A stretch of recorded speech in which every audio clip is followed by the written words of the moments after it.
Guys, welcome back to another video. It's your boy Tan. Today we're checking out The Psychology of a Man-Child by Sisyphus 55.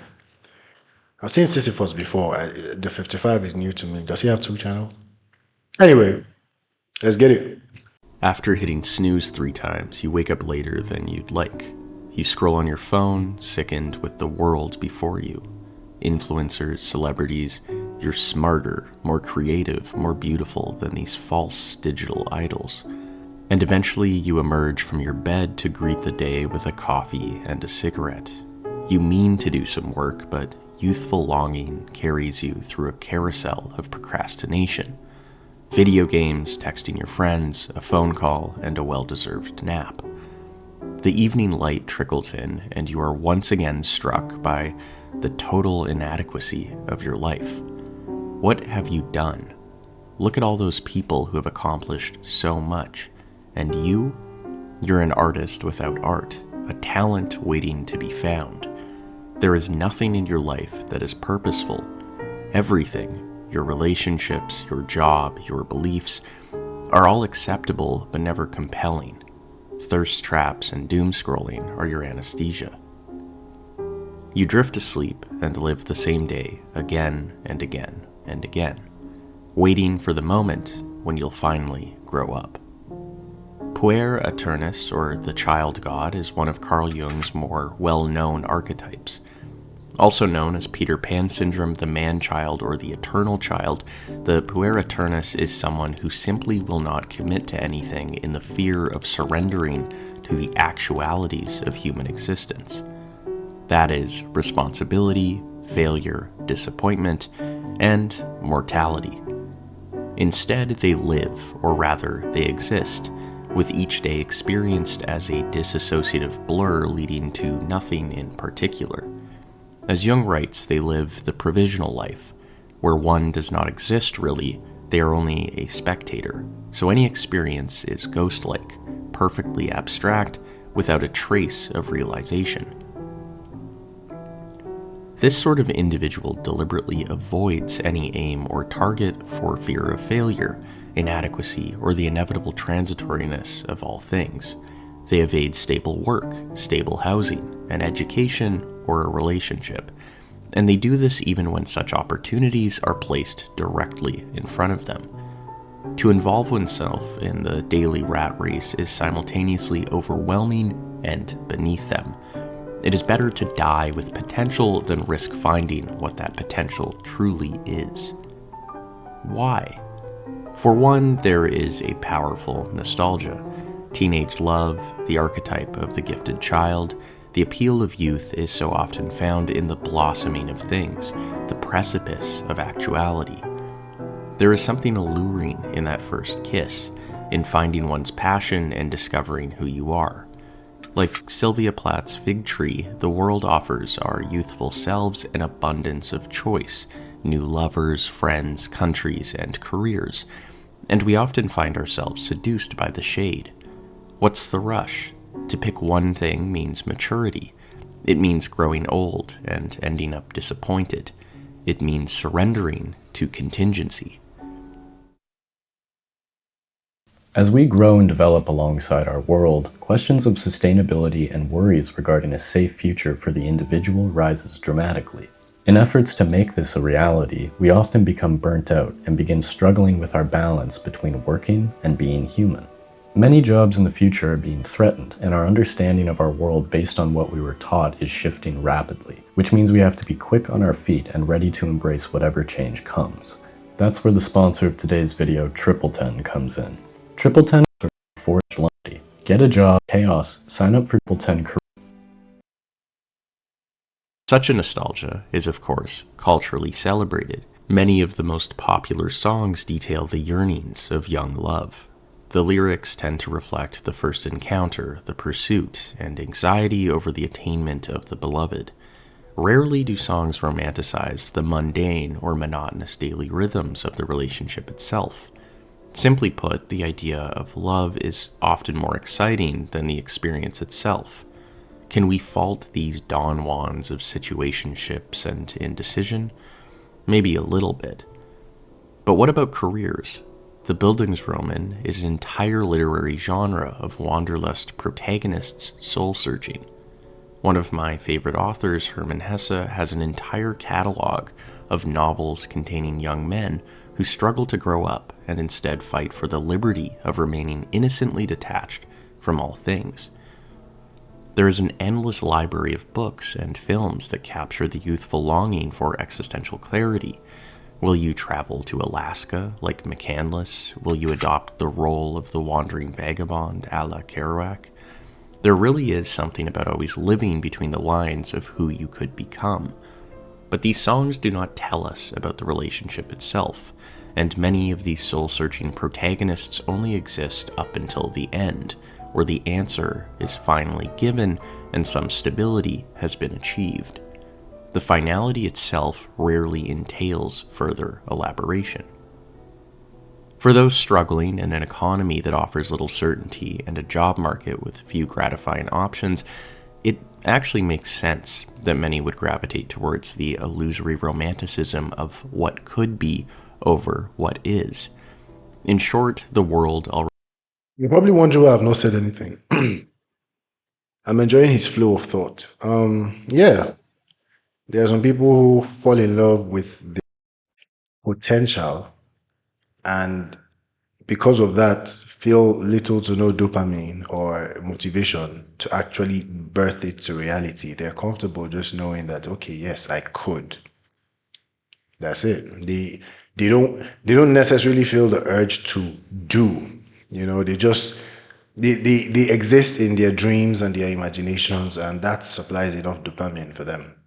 You know, that's basically what this is saying. So they live like dream-like.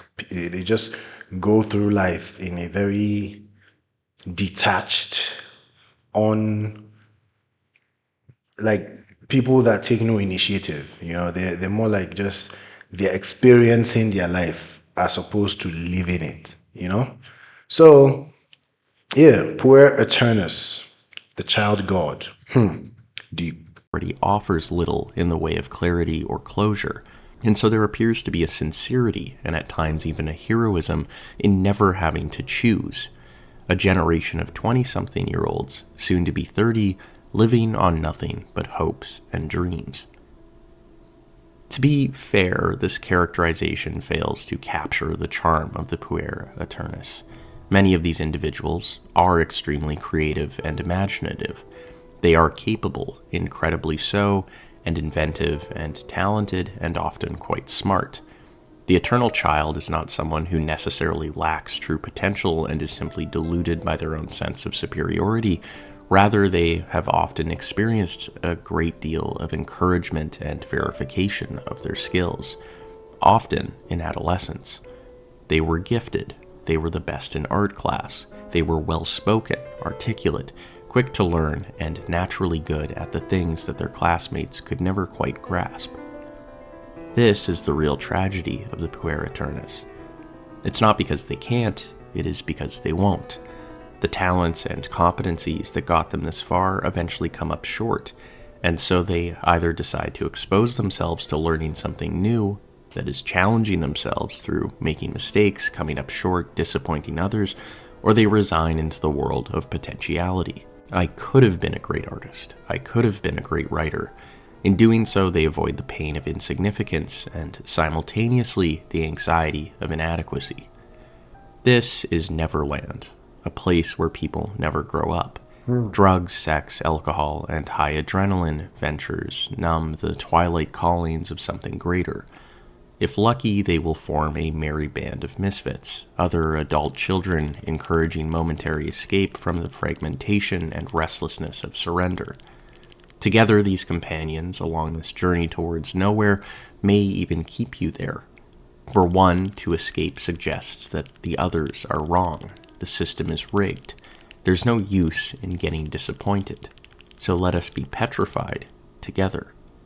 Due to their magnetism and fantastical thinking, the Puer may even turn these connections into the beginnings of relationships.